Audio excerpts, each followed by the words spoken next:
കോഴിക്കോട് നിന്നാണ് ഉള്ളിയേരിയിലെ ജനവാസ മേഖലയിൽ കടുവ ഇറങ്ങിയതായി സംശയം. ഉള്ളിയേരി പെട്രോൾ പമ്പിന് സമീപത്തുള്ള വീട്ടിലെ സിസിടിവിയിലാണ് കടുവയെന്ന് തോന്നിക്കുന്ന ഒരു മൃഗത്തിന്റെ ദൃശ്യം പതിഞ്ഞിരിക്കുന്നത്.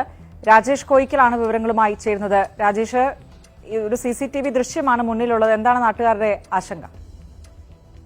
രജനി, അത്തോളി, ഉള്ളിയേരി ഗ്രാമപഞ്ചായത്തുകളിലാണ് കടുവ ഇറങ്ങിയതായി സംശയിക്കുന്നത്. ഞായറാഴ്ച വൈകിട്ട് അത്തോളി പഞ്ചായത്തിലെ വേളൂരിൽ കടുവയെ കണ്ടതായി ഒരു വീട്ടമ്മ പറഞ്ഞിരുന്നു. 2 ദിവസങ്ങൾക്കിപ്പുറം ഈ വേളൂരിൽ നിന്ന് 3 കിലോമീറ്റർ മാറി കൂമുള്ളിയിലും ഇത്തരത്തിൽ കടുവയെ കണ്ടതായി ചിലർ പറഞ്ഞിരുന്നു. ഇതേ തുടർന്ന് ആ ഭാഗത്ത് CCTV സെൻസർ ക്യാമറകൾ സ്ഥാപിച്ച് നിരീക്ഷണം തുടരുകയാണ്.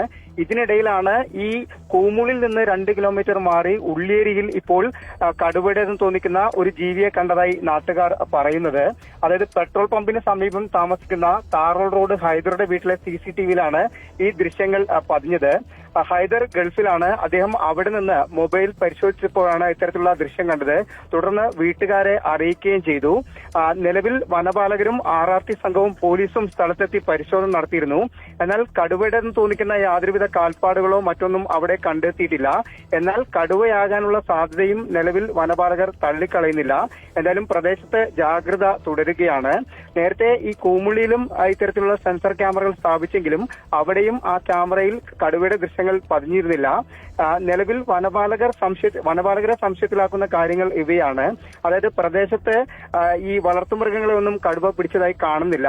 ഒപ്പം തന്നെ തെരുവ് നായ്ക്കൾ അടക്കമുള്ളവയുടെ പെരുമാറ്റത്തിലും അസ്വാഭാവികത ഒന്നും തന്നെ കാണുന്നില്ല.